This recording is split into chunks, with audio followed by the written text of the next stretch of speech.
नमस्कार सर्व शतायुषी परिवाराला. माझा नमस्कार. मी डॉक्टर दिलीप पुंडे. मी मुखेड नांदेड जिल्ह्यात असतो.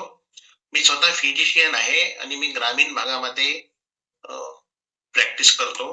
मी MD झाल्यानंतरच या भागामध्ये आलो. मला आता माझं वय 65 आहे आणि वजन 72 आहे. मला डायबिटीस, हायपरटेन्शन, माझी अँजिओप्लास्टी झाली आणि मला थोडासा मसल डिसीज आहे, म्हणजे त्याला मायोपॅथी म्हटलं जातं. मी सर्पदंशावर कार्य करतो आणि मी जगभरामध्ये अनेक ठिकाणी व्याख्यानही देतो. मी मध्यंतरी कोल्हापूरला व्याख्यान द्यायला आलो होतो आणि परत येताना मी नरसोबाच्या वाडीचं दर्शन घ्यायला आलो होतो. आज योगायोगानं दत्त जयंती पण आहे. तर मी खालून पायऱ्या चढून येत असताना मला खूप त्रास होत होता. तर वर सुमनताई हेदरे मॅडम होत्या आणि actually she was waiting for me. मी वर आल्यानंतर त्या मला बोलल्या आणि मग आमची ओळख झाली आणि त्यांनी मला ही लिंक दिली. नंतर घाट मॅडमशी माझी चर्चा झाली. सर्वप्रथम सुमनताई, Ghat madam, Shete sir, Milind Patil, doctor Prasad Patil आणि मालतीताई, शोभाताई या सर्वांना मी धन्यवाद देतो, त्यांचं ऋण व्यक्त करतो. ऍक्च्युली ॲलोपॅथी मध्ये मी I have tried allopathy, homeopathy, Ayurveda. मला उठायला, बसायला आणि पायऱ्या चढायला त्रास होतो. आता इकडच्या मेडिसिन काही असं विशेष फायदा होत नाही आणि माझं जवळपास एक्सटेन्सिव्ह इन्व्हेस्टिगेशन झाले. तर मी सर्वप्रथम म्हटलं की आपण हा ट्राय करून बघूया. आणि सुमनताईने जरी सांगितलं असलं तरी मी थोडीशी गुगलवर माहिती काढण्याचा प्रयत्न. पण गुगलवर जे काही मला जाणवलं ते थोडंसं मी घाबरलो की गुगल हे परिणामापेक्षा दुष्परिणाम जास्त दाखवलेत. प्रामाणिकपणे सांगायला हरकत नाही की मी माझ्या गॅस्ट्रोएंटरॉलॉजिस्ट लोकांना फोन केला. अरे बाबा म्हणलं, हे हर्बल लाईफ मध्ये खरंच काही तथ्य आहे का, की इज इट ट्रू, किंवा त्याचे काही तोटे आहेत का. 2-4 मित्रांनी मला असा सल्ला दिला की तुम्ही प्रयत्न करून बघा. आणि नंतर मग घाट मॅडमने स्वतःचा अनुभव सांगितला. नंतर शेटे सर, सुमनताई, सातत्यानं मी त्यांच्या संपर्कात आहे. शेटे सरांचं नॉलेज किंवा घाट मॅडमचं इन मेडिकल व्ह्यू, जनरल लोकांनी बोलणं आणि डॉक्टरनी मी पहिलं प्रतिक्रिया दिली नाही, पण त्यांचं सेल्युलर लेवलला, मेटाबॉलिक लेवलला, वैज्ञानिक लेवलला जे त्यांचं नॉलेज आहे, आय रिअली अप्रिशिएट की त्यांचं नॉलेज पाहून मला खूप आनंद वाटला की at depth they are talking at the depth, म्हणजे वैज्ञानिक दृष्टीने ते बोलतायत. शेटे सरांचं आता मी त्यांना फॉलो करतोय, सुमनताई नाही फॉलो करतोय. तर मी गेल्या 1.5 महिन्यापासून याच्यामध्ये आहे मॅडम. मी शेक, प्रोटीन, फायबर, मल्टीव्हिटॅमिन सगळं घेतोय. प्रामाणिकपणे सांगायला हरकत नाही की मी सकाळचंच सेशन करू शकतोय, बाकी माझ्या बिझी शेड्यूलमुळे मी संध्याकाळचे सेशन वगैरे करत नाही.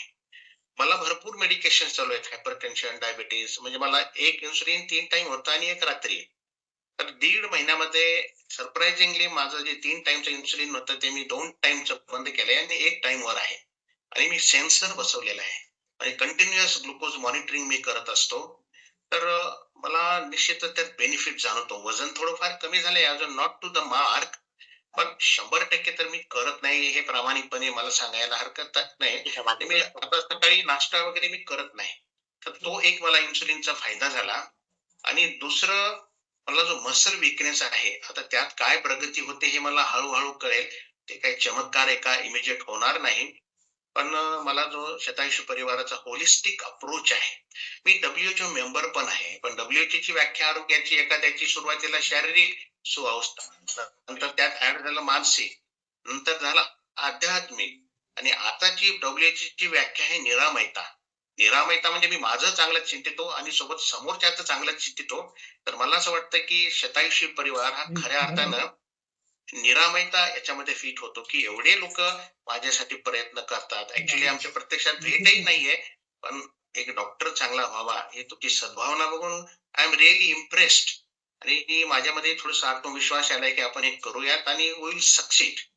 सुजाता मॅडमची स्टोरी पण मला खूप इन्स्पायरिंग वाटते. शेटे सरांचं नॉलेज की त्यांनी जे सेल्युलर लेवलला बोललेत, किंवा प्रसाद पाटील मध्यंतरी काल गायनाकोलॉजिस्ट बोलले, मी हे ऐकत असतो. I am a silent viewer. आणि मी अनालाइज करत असतो की किती वैज्ञानिक बोलतात. काहींच्या प्रतिक्रिया मला वास्तववादी वाटल्या, मी प्रामाणिकपणे बोलतोय.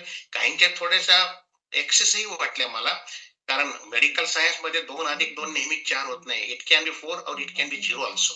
पण सगळ्यांना फायदा होतोय आणि हा होलिस्टिक अप्रोच आहे. पण इतरांपेक्षा मला स्वतःला फायदा होतोय. तर मी असं ठरवलंय की आता आधी पहिल्यांदा स्वतःशी प्रामाणिक राहायचं आणि माझ्यातला डॉक्टर बाजूला काढायचा. माझ्यातला डॉक्टर बाजूला काढला, की एक साधक म्हणून या शतायुषी परिवारात राहायचं आणि मला असं वाटतं, की मला त्याचा निश्चित लाभ होईल. पुनश्च सर्व शतायुषी परिवारांना सुजाता मॅडम, सुमनताईकडून लिंक मिळाली ही आणि मला ही मंडळी स्वतःहून फोन करतात.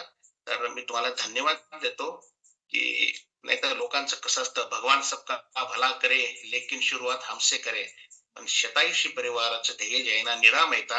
मी कोल्हापूरनंच आलो होतो आणि नरसोबाच्या वाडीत आमची भेट झाली आणि आज दत्त जयंती पण आहे. कदाचित भगवंताचीच इच्छा असेल, की मला हा मार्ग सापडला. मी पुनश्च सर्वांना धन्यवाद देतो आणि या ठिकाणी थांबतो.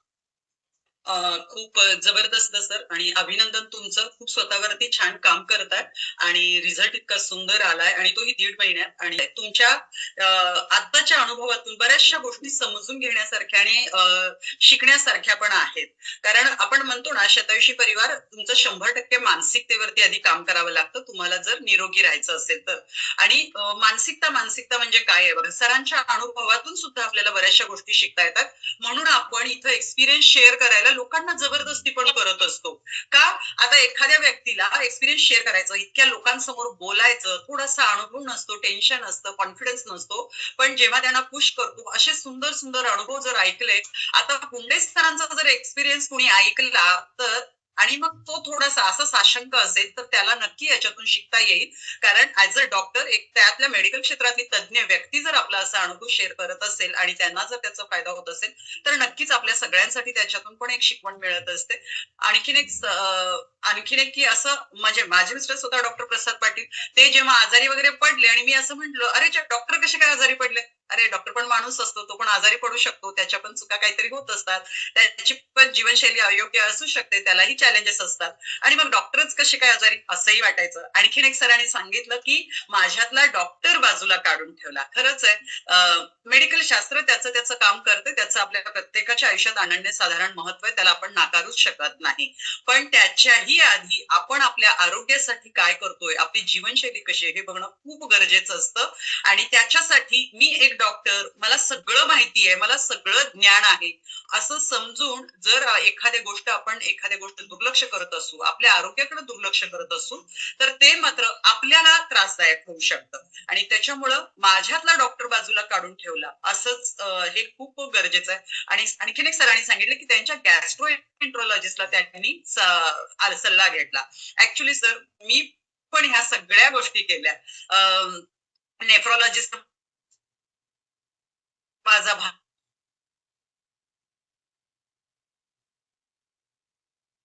मला यातलं काही चालत नाहीये का सांगा सर. सरांनी म्हटलं सगळं कंटिन्यू करा. की आणि मीही इचलकरंजीला जेव्हा माझे डॉक्टरांकडे मी गेले होते, गॅस्ट्रोएंटरोलॉजिस्टच आहेत, त्यांनाही हे सगळं दाखवलं, त्यांनीही कंटिन्यू करा म्हणून सांगितलं. म्हणजे आजपर्यंत कुठल्याही डॉक्टरांनी मला निगेटिव्ह कुठल्याही गोष्टी याबद्दल सांगितल्या नाहीत. हे मी का सांगते, खूप लोक म्हणतात डॉक्टरांना विचारून सांगतो किंवा आमच्या डॉक्टरांनी हे घेऊ नका म्हणून सांगितलंय. पण त्या डॉक्टरांचा अप्रोच, त्याच्याबद्दलचं नॉलेज, हे सगळ्या गोष्टी वेगळ्या आहेत. पण जेव्हा आपण ऍज अ फूड म्हणून हे घेतो, न्यूट्रिशन म्हणून घेतो, तेव्हा याचं काम आपल्या शरीरावर जे व्हायचंय ते होणारच आहे. आणि नुसतंच फ्युएल इंटेक हा आपल्या शतायुषीचा हे नाहीये, मोठं नाहीये. त्या फ्युएल इंटेक बरोबर तुमची लाईफस्टाईल चेंज झाली पाहिजे, तुम्ही ऍक्टिव्ह झाला पाहिजे, हे सगळ्या गोष्टी आहेत. 20% एक्सरसाइज, 80% न्यूट्रिशन, 100% माइंडसेट, ह्या त्रिसूत्रीवर काम करते. फक्त फ्युएल इंटेक हा बेस नाहीये. तर त्याच्यासाठी आपण ह्या त्रिसूत्रीवर जेव्हा काम करतो तेव्हा हे असे अमेझिंग रिझल्ट येत असतात. सर म्हटले ना की मला आपण यांचे फोन येतात, हा जो फॉलोअप आहे याच्यामुळं एवढाही सुंदर रिझल्ट हे येत असतात. चला तर परत एकदा डॉक्टर सरांसाठी आपण जोरदार टाळ्या